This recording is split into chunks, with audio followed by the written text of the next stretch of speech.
Indonesia, Salum Nusantara dari Sabang sampai Merauke, dari Miangas sampai Pulau Rote. Mantaplah iman kita, mantaplah kasih kita, mantaplah pengharapan kita tentunya dalam Yesus Kristus menjadi Tuhan dan Juru Selamat kita dan Juru Selamat dunia. Jangan katakan bahwa Yesus itu bukan Tuhan, jangan katakan pula bahwa Yesus itu bukan Juru Selamat. Dia adalah Tuhan, Dia adalah Juru Selamat. Kalau engkau percaya, engkau akan diselamatkan. Kalau tidak percaya, engkau akan dihukum. Yohanes 3 ayat 36. Yohanes 14 ayat 6 berkata, Akulah jalan dan kebenaran dan hidup, tiada seorang sampai kepada Allah kalau tidak melalui aku. Itu kata Yesus. Dan Kisah Rasul 4 ayat 12 mengatakan dengan jelas, dan keselamatan tidak ada dalam siapapun juga selain di dalam Dia. Karena di bawah kolong langit ini tidak nama lain yang diberikan kepada manusia yang olehnya kita diselamatkan. Ya, puji nama Tuhan. Dan karena begitu besar kasih Allah akan dunia ini, sehingga Ia mengaruniakan anak yang tunggal, supaya setiap orang percaya kepada yang tidak binasa, melainkan beroleh hidup yang kekal. Yohanes 3 ayat 36. Dan Roma 10 ayat 8, 9, 10 mengatakan, dengan hati percaya engkau dibenarkan, dengan mulut mengaku engkau diselamatkan. Semoga Tuhan membuat kita memilih yang terbaik dari jalan kehidupan ini.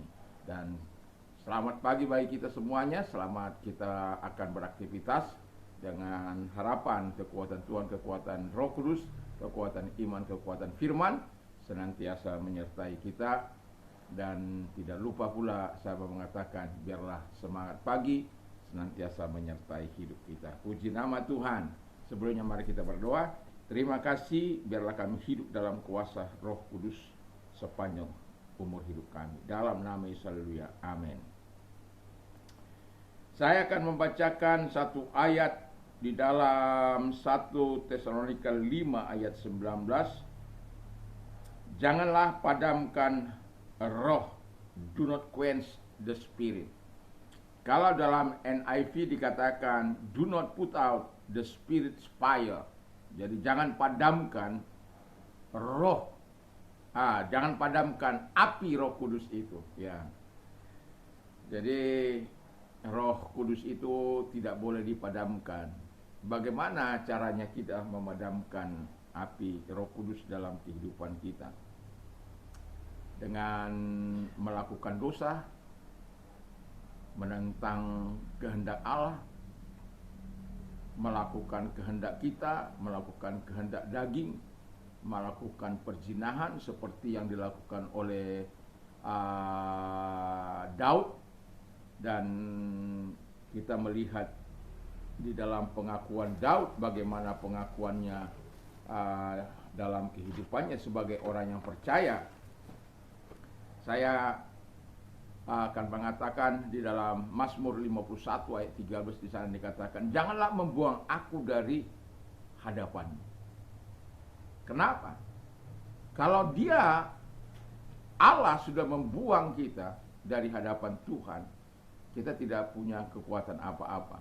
Dan selanjutnya dia berkata di ayat 13 itu dengan jelas mengatakan, dan janganlah mengambil rohmu yang kudus daripadaku. Jadi kalau kita hidup dalam seperti yang dilakukan oleh Daud, maka Roh Kudus itu hengkang dengan sendirinya. Secara otomatis dia hengkang. Ketika engkau menerima Yesus sebagai Tuhan dan Juru Selamat, secara otomatis Roh Kudus itu ada padamu. Walaupun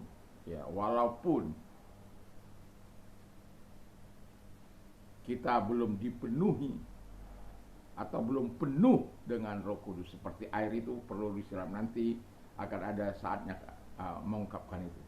Nah, saya mau katakan, jangan padamkan roh.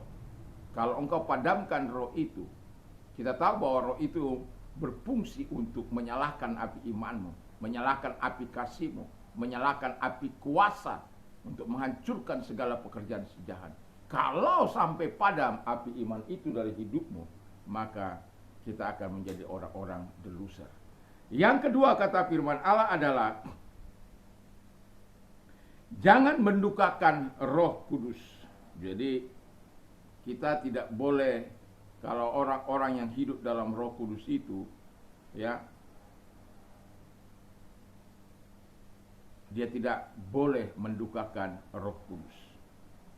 Jadi kalau orang mendukakan Roh Kudus, kita tahu Roh Kudus itu sangat sensitif. Dia tidak boleh didukakan.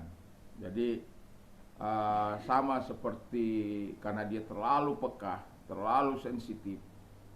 Kalau kita melakukan dosa, dia akan tidak nyaman tinggal di hati kita. Kita dibuatnya gelisah karena apa? Itu menandakan bahwa Roh Kudus sedang aktif dalam hidupmu untuk membuat engkau insaf, sadar. Itu kan tugas Roh Kudus. Nanti akan saya sampaikan mungkin beberapa hari ke depan ini kita berbicara soal Roh Kudus. Nah, jadi jangan dukakan roh, jangan padamkan roh, jangan dukakan Roh Kudus. Sama kalau seorang suami istri, lalu suaminya berselingkuh, lalu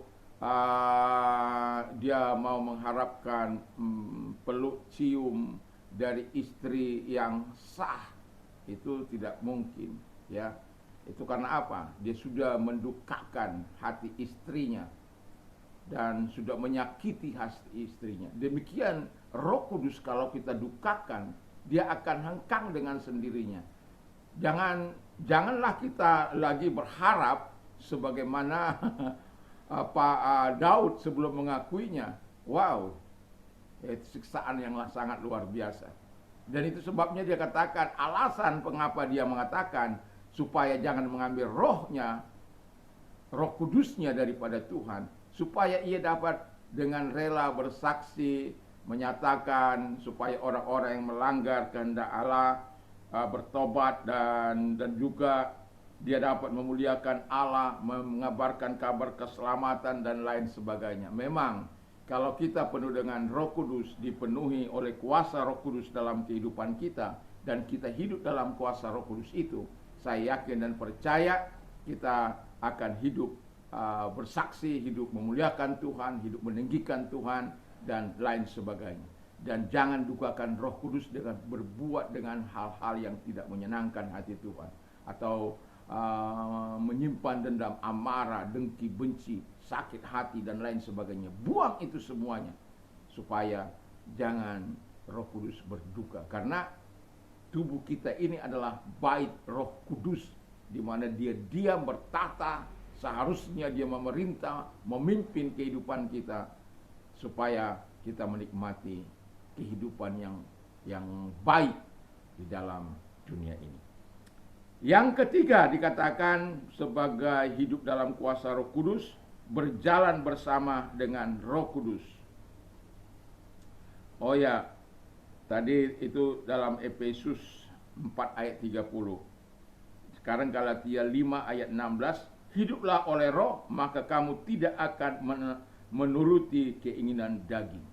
Jadi hidup bersama dengan Roh Kudus dan gunakan kuasa Roh Kudus itu. Kalau kita hidup sebagai orang-orang yang percaya kepada Allah, kita menggunakan kuasa Roh Kudus itu di dalam kehidupan kita supaya apa? Kita menikmati segala hal yang baik, segala hal yang indah, dan kuasa Roh Kudus yang sangat dasar dan luar biasa itu. Kita tahu bahwa kuasa Roh Kudus bisa menyembuhkan orang-orang yang percaya, orang-orang yang beriman, orang-orang yang mempercayakan dirinya kepada Allah. Dan saya bersyukur sejak 1 Maret 1957 saya menikmati segala pertolongan dari kesembuhan ketika saya mengalami sakit.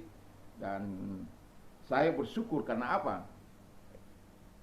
Tuhan senantiasa memberikan kesehatan yang sangat luar biasa. Tuhan memberikan kekuatan yang sangat luar biasa. Tuhan menyatakan segala kekuatan yang luar biasa. Orang berkata kepada saya ketika usia 40 tahun, saya sekarang ini 60 lebih. Lalu saya bilang masih sama kekuatan saya. Kan si Kaleb berkata usia 40 aku dipanggil untuk berperang ya. Lalu kemudian di usia 85 aku masih kuat untuk menyatakan, tetapi dia meminta tempat di mana 45 tahun yang lalu Musa didengar oleh Yosua bagaimana dia diberikan tempat kalau dia berperang dan akhirnya dia mengalami kemenangan. Dalam itu 85 tahun.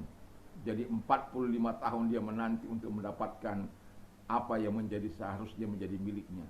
Jadi kadangkala orang mau instan, mau segera ini dan itu. Jalani proses kehidupan ini, jalani proses iman itu, jalani proses kehidupan bersama dengan Tuhan. Berjalanlah bersama dengan Tuhan, karena dalam perjalanan itu Tuhan akan membawa kita kepada kedewasaan. Ketika kita berjalan bersama dengan Roh Kudus, bersama dengan kuasanya itu, kita akan dibawa kepada kemenangan, dari kemenangan yang satu kepada kemenangan yang lain. Kita tidak dapat pungkiri dalam hidup ini bahwa ada masalah-masalah, ada penderitaan, ada kekuatan-kekuatan lain yang kadangkala bisa mengganggu kita, mengancam kehidupan kita, mengancam iman kita, mengancam kehidupan kita sebagai orang percaya.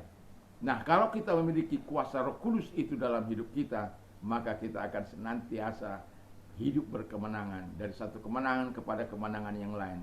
Jadi gunakan kuasa Allah itu dalam hidupmu, tapi jangan pernah padamkan roh, jangan pernah padamkan api Roh Kudus dalam hidupmu. Tapi tetaplah penuh dengan Roh Kudus, tetaplah hidup dalam kuasa Roh Kudus. Mari kita tundukkan, kita berdoa. Terima kasih, Engkau baik, dan kami percaya kami terus akan hidup dengan kuasa-Mu sepanjang umur hidup kami di bumi ini.